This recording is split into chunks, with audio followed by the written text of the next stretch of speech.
Hello students, welcome back to your own learning platform Vedika commerce classes. आज इस class के अंदर हम पार्टनरशिप डीड पढ़ने जा रहे हैं। होती क्या है, उसका रोल क्या होता है ऑर्गेनाइजेशन के अंदर, अगर वो नहीं होगी तो पार्टनर की किस किस चीज पे इफेक्ट पड़ेगा, फर्म की किस किस एक्टिविटी पे क्या इफेक्ट पड़ेगा, ये सारी चीजें आज हम इस क्लास के अंदर डिफाइन करेंगे।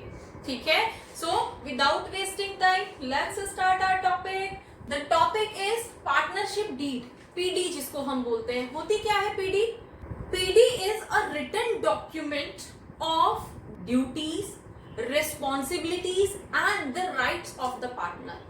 फर्म स्टार्ट कैसे होगी, फर्म कैसे रन करेगी, किस पार्टनर को क्या राइट्स मिलेंगे, किस पार्टनर की क्या रिस्पॉन्सिबिलिटी होगी, एडमिशन का प्रोसेस क्या होगा, रिटायरमेंट का प्रोसेस क्या होगा, फर्म की अगर डिसॉल्व होने की कंडीशन आ जाती है तो डिसॉल्व होते टाइम क्या क्या फॉर्मेलिटीज होंगी, कैसे डिसॉल्व होगी, मीन्स बिजनेस स्टार्ट होने से लेके बिजनेस खत्म होने तक सारी चीजें XYZ सारी चीजें जो है वो एक रिटन डॉक्यूमेंट के अंदर लिखी होती हैं।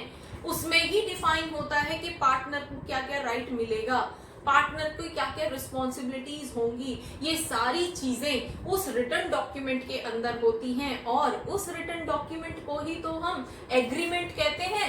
पार्टनर्स का एग्रीमेंट है ना कि हम लोग मिलके इस तरह से काम करेंगे।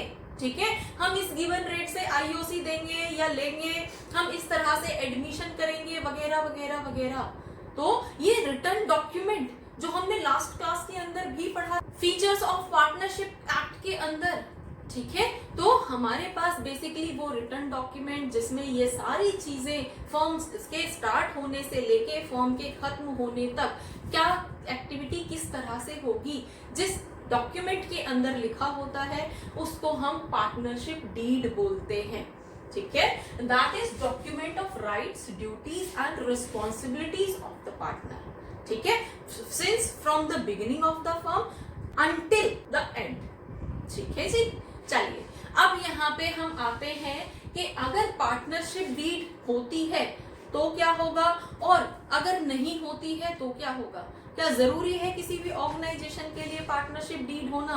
क्या पॉसिबल नहीं है बिना एग्रीमेंट के बिजनेस चल पाना? अब दो फ्रेंड्स हैं, दो लोग अच्छे फ्रेंड्स होंगे, ठीक है, तभी तो जाके वो बिजनेस स्टार्ट कर रहे हैं, लेकिन अभी तो वो सिर्फ फ्रेंड्स हैं। अब जैसे वो बिजनेस स्टार्ट करेंगे वहां पे उन्हें कुछ मॉनेटरी ट्रांजैक्शंस करने पड़ेंगे और जहां पे पैसा आ जाता है वहां पे तो डिस्प्यूट के चांसेस आ जाते हैं, है ना, वहां तो डिस्प्यूट्स होने स्टार्ट हो जाते हैं। तो इस तरह के डिस्प्यूट्स ना हो पार्टनर्स के बीच में, इसलिए ये रिटन डॉक्यूमेंट प्रिपेयर किया जाता है। जब भी किसी भी बात पे उनके बीच में कोई डिस्प्यूट होगा वो एक बार अपने रिटन डॉक्यूमेंट पे जिसपे उन्होंने साइन कर रखे हैं, जिसको उन्होंने एक्सेप्ट कर रखा है, उसको एक बार देख लेंगे और उनकी जो प्रॉब्लम थी, उनके जो क्वेश्चंस थे, उनके जो डाउट्स थे वो सॉल्व हो जाएंगे।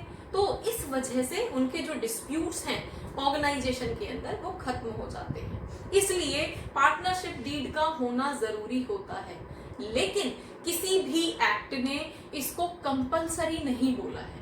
ठीक है, अगर नहीं भी है तो बिजनेस नहीं चलेगा या पार्टनरशिप डीड आप स्टार्ट नहीं कर सकते, ऐसा नहीं है। ये सिर्फ पार्टनर्स की कन्वीनियंस के लिए बनाया जाता है कि अगर डीड होगा, रिटन डॉक्यूमेंट होगा जिसको सारे पार्टनर्स मिलके साइन करेंगे, जिसके लिए सारे पार्टनर एग्री करेंगे, ठीक है, तो फिर बाद में डिस्प्यूट्स नहीं होते, बाद में झगड़े नहीं होते छोटी छोटी बातों को लेके।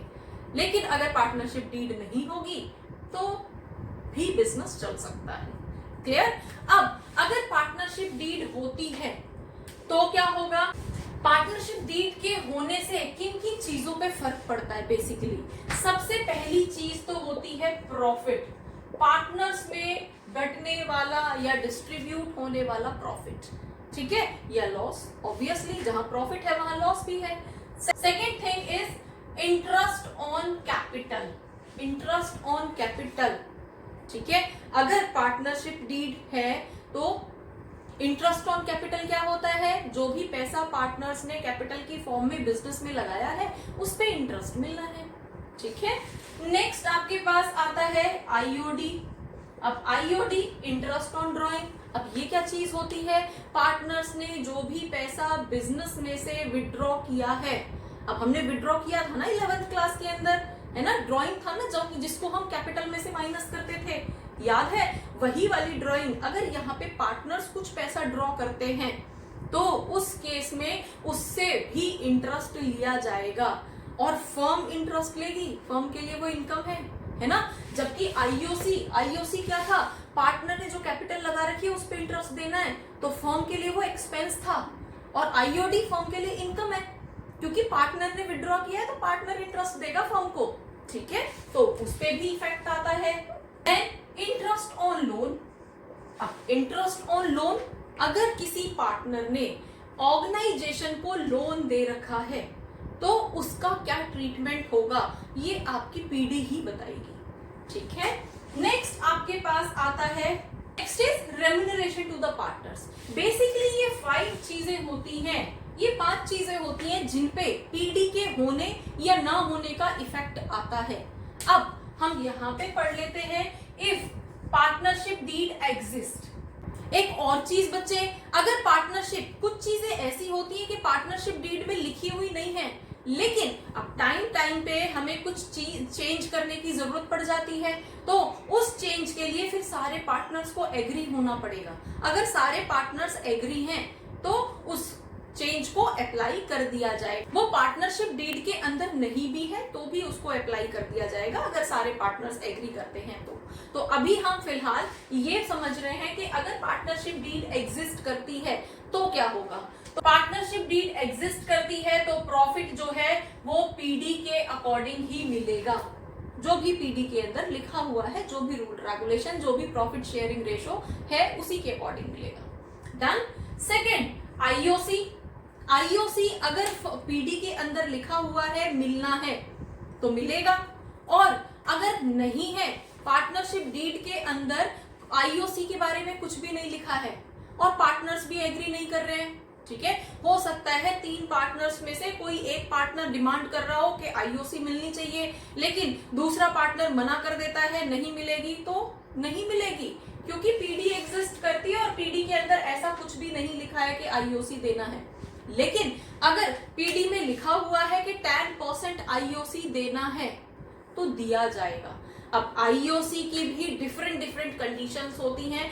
आईओसी एक सेपरेट टॉपिक है, इसको हम नेक्स्ट क्लास के अंदर पढ़ेंगे इसकी अलग अलग कंडीशंस के साथ। अभी आप सिर्फ एक सिंपल वर्ड के अंदर समझ लो कि आईओसी इंटरेस्ट ऑन कैपिटल है जो पार्टनर्स को देना है। अगर पीडी कहती है दे दो तो देंगे, और अगर पीडी मना कर देती है नहीं देना तो नहीं देंगे, ठीक है जी, क्लियर। Next IOD. अब आईओडी फर्म की इनकम है, लेकिन अगर पीडी है और पीडी में ऐसा कुछ भी नहीं लिखा है कि आईओडी लेनी है पार्टनर से, तो वो भी नहीं लेंगे, ठीक है। अगर पार्टनरशिप डीड है तो पार्टनरशिप डीड के अकॉर्डिंग ही आईओडी को अप्लाई किया जाएगा। अगर पार्टनरशिप डीड में बोला है कि इतने परसेंट 10% के अकॉर्डिंग आईओडी चार्ज करनी है, लेना है, तो वो हमारे वहां पे अप्लाई हो जाएगी। Against IOL. अब आईओएल इंटरेस्ट ऑन लोन, अगर किसी पार्टनर ने कोई लोन दिया है ऑर्गेनाइजेशन को तो उसके ऊपर इंटरेस्ट एप्लीकेबल होता है। और अगर पार्टनरशिप डीड एग्जिस्ट करती है, 5% के लिए बोल रही है, 10% के लिए बोल रही है, जिस भी गिवन रेट से बोल रही है वो अप्लाई हो जाएगा और पार्टनर को उसके अकॉर्डिंग, उसके टाइम ड्यूरेशन के अकॉर्डिंग कैलकुलेट करके इंटरेस्ट दे दिया जाएगा। डन। दूसरा रेम्यूनरेशन टू द पार्टनर्स। अब रेम्यूनरेशन क्या होता है? रेम्यूनरेशन टू द पार्टनर्स मतलब किसी पार्टनर को सैलरी देनी है, कोई एक्टिवली काम कर रहा है पार्टनर, उसको सैलरी देनी है, किसी पार्टनर को कमीशन देना है, तो ये सब चीजें जो है रेम्यूनरेशन बोली जाती है, ठीक है। तो अगर पार्टनरशिप डीड एग्जिस्ट करती है और उसमें लिखा हुआ है कि इस पर्टिकुलर पार्टनर को या जो भी एक्टिव पार्टनर होगा उसको इतनी सैलरी पर मंथ देनी है तो दे देंगे, क्या प्रॉब्लम है? सारी चीज तो हमारी एज पर डीडी होगी ना, ठीक है। तो यहां तक तो कोई इशू नहीं था। प्रॉब्लम कहाँ आएगी? जब ये पार्टनरशिप डीड एग्जिस्ट नहीं करती। अब जब हमारे पास लिखा हुआ था और हमने साइन किए हुए थे तो फिर तो हमारे पास किसी भी डाउट का या किसी भी झगड़े का क्वेश्चन ही नहीं है। झगड़ा कब होगा? जब पार्टनरशिप डीड नहीं होगी, एक पार्टनर बोलेगा मुझे आईओसी चाहिए, दूसरा पार्टनर बोलेगा मुझे सैलरी चाहिए, तो सब अपनी अपनी मनमानी चलाएंगे, तो क्या बिजनेस चल पाएगा? बिजनेस तो चल नहीं पाएगा। तो ऐसे केस में हमारे पास पीडी का क्या इफेक्ट आता है इन चीजों पे, वो हम पढ़ते। अब main is if PD does not exist, PD नहीं है, अब झगड़े की सारी चीजें स्टार्ट हो गई हैं, तो प्रॉफिट कैसे दोगे? अब यहाँ पे तो इनका पीएसआर था, ठीक है, सपोज दो पार्टनर थे और 3:2 का रेशो था, तो एक 60% ले लेगा, दूसरा 40% ले लेगा, है ना, इजीली कैलकुलेट हो गया। लेकिन अगर उनके बीच में ऐसा कोई रेशो है और पार्टनर, उसमें से कोई भी एक पार्टनर है वो एग्री नहीं करता है उस रेशो के लिए, तो किसी का कोई रेशो अप्लाई नहीं होगा, सबको प्रॉफिट या लॉस इक्वल शेयर करने पड़ेंगे, चाहे किसी ने कैपिटल कितनी भी लगाई है, ज्यादा या कम, चाहे कोई कितनी भी मेहनत से काम कर रहा है और दूसरा पार्टनर स्लीपिंग पार्टनर है, वो बिजनेस में ऑफिस में आता ही नहीं है, तो भी इक्वल लॉस शेयर करना पड़ेगा, इक्वल प्रॉफिट शेयर करना पड़ेगा, ठीक है। Then next IOC. अब आईओसी जब पीडी थी और पीडी में लिखा हुआ था इतने % आईओसी देना है, तो हमने उसके अकॉर्डिंग दे दिया था, लेकिन यहाँ पे तो पीडी है ही नहीं, तो कोई भी आईओसी नहीं दिया जाएगा। नहीं मतलब नहीं, किसी भी पार्टनर को नहीं दिया जाएगा, चाहे कोई भी पार्टनर उसके लिए जिद करे कि हमें आईओसी देना है। कई बार क्या होता है, किसी एक पार्टनर ने ज्यादा कैपिटल लगाई है तो वो डिमांड करना स्टार्ट कर देता है, आईओसी मिलनी चाहिए, आईओसी दो मुझे, लेकिन फर्म के लिए खर्चा है ना, और वो खर्चा फाइनली किसको बियर करना पड़ेगा? सारे पार्टनर्स को मिलके, वो मना कर देते हैं, ठीक है। तो ऐसे केस में पीडी का होना जरूरी है, पीडी का होना जो है वो क्लैरिटी लेके आता है कि एक्चुअली क्या होना। Next IOD. अब आईओडी फर्म की इनकम है, ठीक है, लेकिन जब पार्टनर्स को आईओसी नहीं दिया पीडी की एब्सेंस में, तो क्या पार्टनर्स अब आईओडी देंगे? वो भी मना कर देंगे, हम नहीं दे रहे, क्लियरली मना कर देंगे, ये पार्टनर्स के लिए खर्चा है, ठीक है, पार्टनर्स मना कर देंगे, हम नहीं देंगे आईओडी, क्योंकि हमारे पास कोई रिटर्न डॉक्यूमेंट थोड़ी है, किसी से हम लीगली बाउंड थोड़ी है कि देना ही है, हम नहीं दे रहे। Fine. Next IOL, interest on loan. अब लोन की फॉर्म में अगर पार्टनर ने पैसा इन्वेस्ट किया है ऑर्गेनाइजेशन के अंदर, तो उस केस में तो ऑर्गेनाइजेशन के लिए वो एक कंपल्सरी एक्सपेंस है जो उसको मीट आउट करना ही है, ठीक है, लीगली बाउंड है फर्म के, उसको इंटरेस्ट देगी, चाहे पीडी थी तो पीडी के अकॉर्डिंग रेट से दे देंगे, और अगर पीडी नहीं है तो मिनिमम का 6% पर एनम के रेट से उसको इंटरेस्ट दिया जाएगा, ये कंपल्सरी है, ठीक है। जैसे अगर यहाँ पे था, अगर पीडी एग्जिस्ट होती और वो कहती 4% देना है, तो 4% दिया जाता, फिर वहां पे 6% का कोई क्लॉज नहीं था। 4% पर एनम अगर उसने सपोज दिसंबर में दिया था, तो दिसंबर से मार्च तक 4 मंथ्स के लिए 4% पर एनम के रेट से उसको दिया जाता, ठीक है। सेम चीज यहाँ पे भी अप्लाई होती है, जितने ड्यूरेशन के लिए उसने दिया है, सपोज उसने 1 अक्टूबर को दिया है, तो 6 मंथ के लिए 6% पर एनम के अकॉर्डिंग उसको इंटरेस्ट दिया जाएगा, ये कंपल्सरी है, और ये पार्टनर्स को मानना पड़ेगा, पार्टनर्स चाह के भी उसको अवॉइड नहीं कर सकते, उन्हें देना पड़ेगा, ठीक है।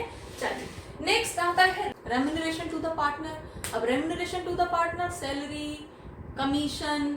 अब जब हमारे पास कोई रिटर्न डॉक्यूमेंट नहीं है, ठीक है, तो एक पार्टनर चाहे कितनी भी मेहनत कर ले और दूसरा पार्टनर उसको सैलरी देने के लिए एग्री नहीं करता, वो इस क्लॉज को एक्सेप्ट नहीं करता, तो उस केस में क्या होगा, वो कितनी भी मेहनत कर ले उसको कोई सैलरी, कोई कमीशन नहीं दिया जाएगा, उसको सैलरी कम मिल सकती है।